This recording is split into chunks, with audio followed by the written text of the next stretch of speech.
Morning to all. আজকে এখন ঠিক বাজে 9টা আর এখন আমরা ঘুম থেকে উঠে গেছি।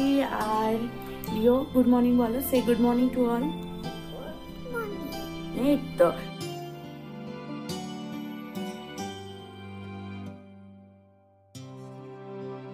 তো এটা আজকে আমাদের প্রচুর বাজার এসছে, মানে ভর্তি আমার বড়ি এটা বাজার করে নিয়ে এসছে। তো পটল পেয়েছে অনেকগুলো।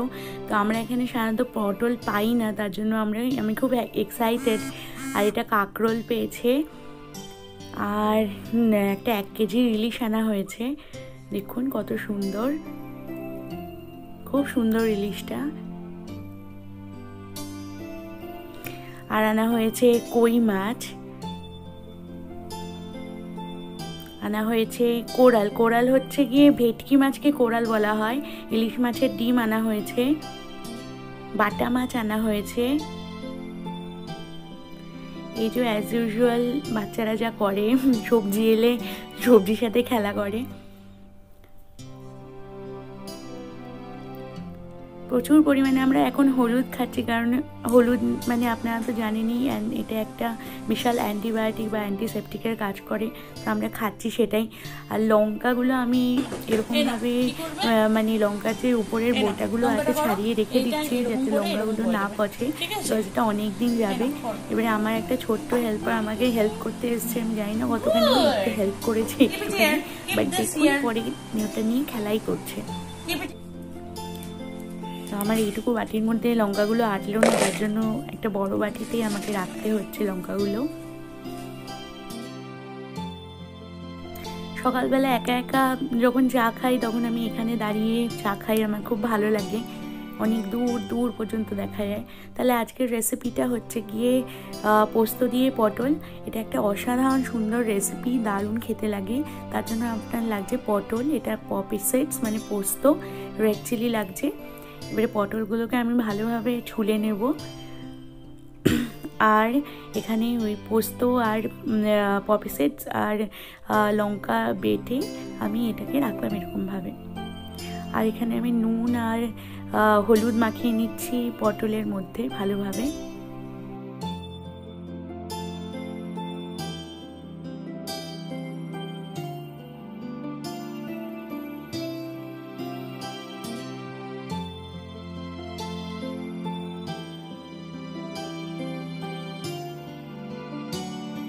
এবারে একটা কড়াইয়ের মধ্যে তেল গরম করে আমি পটলগুলোকে ভালোভাবে ছেড়ে দিচ্ছি।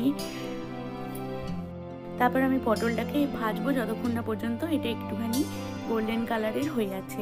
তো আমি পটলটাকে ভাজছি। এটা একটা খুবই সুন্দর রেসিপি, মানে রোজ মাছ মাংস খেতে খেতে যখন আপনি বোর হয়ে যাবেন, এটার মতো রেসিপি হয় না। মানে একদম কম সময়ের মধ্যে, একদম কম ইনগ্রিডিয়েন্টসের মধ্যে একটা অসাধারণ সুন্দর রেসিপি।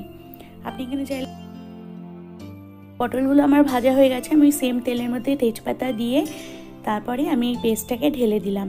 ঢেলে দিয়ে আমি এটাকে ভালোভাবে ভাজবো যতক্ষণ না পর্যন্ত পোস্তর রং মানে র ফ্লেভার চলে যাচ্ছে। পোস্তটাকে আমার ভালোভাবে ভাজা হয়ে গেলে এর মধ্যে আমি একটু নুন দিয়ে দেবো। পোস্তটা ভালোভাবে ভাজা হয়ে গেলে আমি পটলগুলোকে ছেড়ে দেবো এর মধ্যে, ভাজা পটলগুলোকে।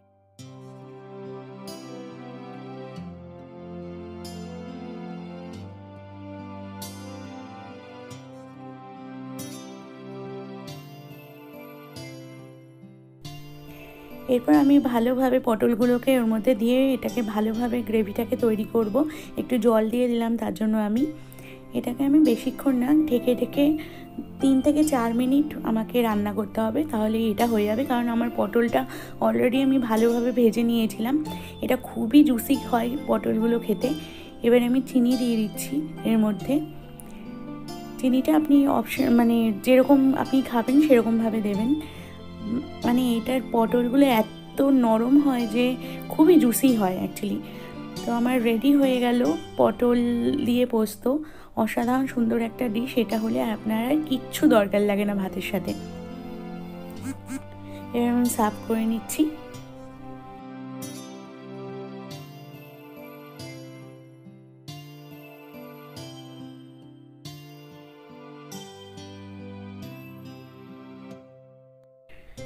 এবারে আসছি আমি নেক্সট আইটেমে, সেটা হচ্ছে গিয়ে পটলের খোসা বাটা।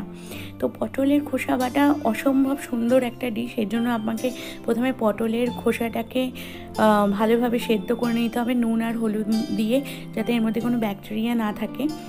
তো আমি এটাকে ভালোভাবে সেদ্ধ করে এটাকে জলটাকে স্ট্রেন করে নেব। খুব সুন্দর খেতে লাগে, এটা আমাদের বাঙালিদের মধ্যে খুবই কমন একটা ডিশ, অনেকেই খায়।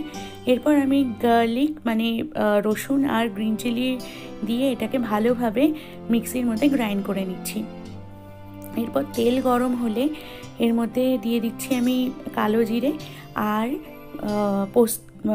মানে পটলের খোসার যে পেস্টটা তৈরি করেছিলাম, এর মধ্যে আমি নুন দিয়ে দিচ্ছি আর চিনি দিয়ে দিচ্ছি। এরপর আমি এটাকে ভালোভাবে ভাজবো যতক্ষণ না এটা স্টিকি হয়ে যাচ্ছে। তো আমি এটাকে ভাজবো অনেকক্ষণ ধরে, ভেজে ভেজে ভেজে ভেজে আমার এরকম টাইপের হবে, এটা আরও শুকাবে। দেখুন এটা আমার কতখানি শুকিয়ে গেছে, এটা আরও শুকাবে।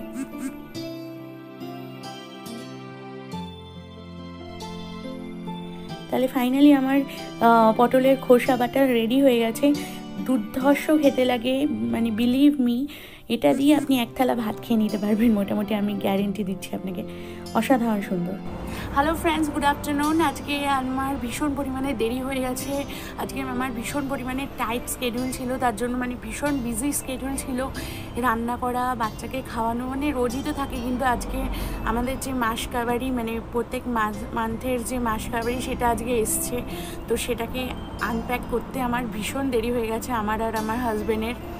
তো আমি আজকে একদম বাইরে যেতে পারিনি, মানে বাইরে ঘুরতে যাওয়ার তো কোনো নামই নেই, তার জন্য আমি একটু ব্যালকনিতে এসে বসেছি, আমি এখনও খাইটাইনি পর্যন্ত। তো I am sorry for that যে আমি বাইরে যেতে আজকে পারলাম না। আমাদের মার্কেটটা আমি ভেবেছি সবসময় একটু ঘুরে দেখাবো বা আরও নতুন নতুন এক্সাইটেড আমি জিনিস করব, আজকে আমি একদম সময় পাইনি তার জন্য। তো আমি এখন খেয়ে দিয়ে তারপরে আমি ব্লগটাকে এডিট করতে বসবো, আর তারপরে আমি আপডেট করব, হয়তো আপনারা সেটা কালকে দেখতে পাবেন। এখান থেকে সূর্যাস্ত দেখতে দারুণ লাগে, এই দেখতে পাচ্ছেন সোজা পুরো আমরা মানে রোজ এখান থেকে এত সুন্দর ভিউ আমরা পাই, খুব সুন্দর এখানে সূর্যাস্ত। আর প্রত্যেকটা বিল্ডিং এখানে অনেক বড়। আমরা এমন 7th ফ্লোরে আছি, এটা হচ্ছে গিয়ে 28th ফ্লোর। আর তো এখানে গরমকালে বা বিকালবেলা অনেক ছেলেমেয়েরা খেলে, আজকে এমন পুরোই ফাঁকা, কিন্তু দিনটা খুব সুন্দর ফাঁকা। এখানে বসে সবাই আড্ডা মারে, ড্রিঙ্কস করে। আর আছে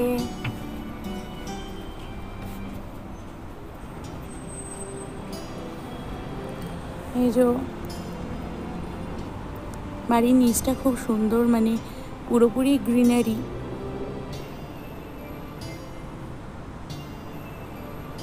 খুব সুন্দর এই এরিয়াটা। তো আজকের মতো আমি ব্লগটাকে এখানেই শেষ করছি। অবশ্যই আপনারা আমার সাথে থাকবেন, সাপোর্ট করবেন, আর যারা যারা সাবস্ক্রাইব করনি প্লিজ প্লিজ সাবস্ক্রাইবটা করে দিও। আমি চেষ্টা করছি যাতে আপনাদের এই ব্লগগুলো ভালো লেগে থাকে, তার জন্য আমি আমার রীতিমতো আমি 100% আমি চেষ্টা করব। আর অবশ্যই আমার পাশে থেকো তোমরা সবাই। Thank you so much. আর অবশ্যই আপনারা হেলদি থাকবেন, ভালোভাবে থাকবেন, এই সিচুয়েশানে ভালো থাকবেন, ভালো খাবেন। Bye bye for now.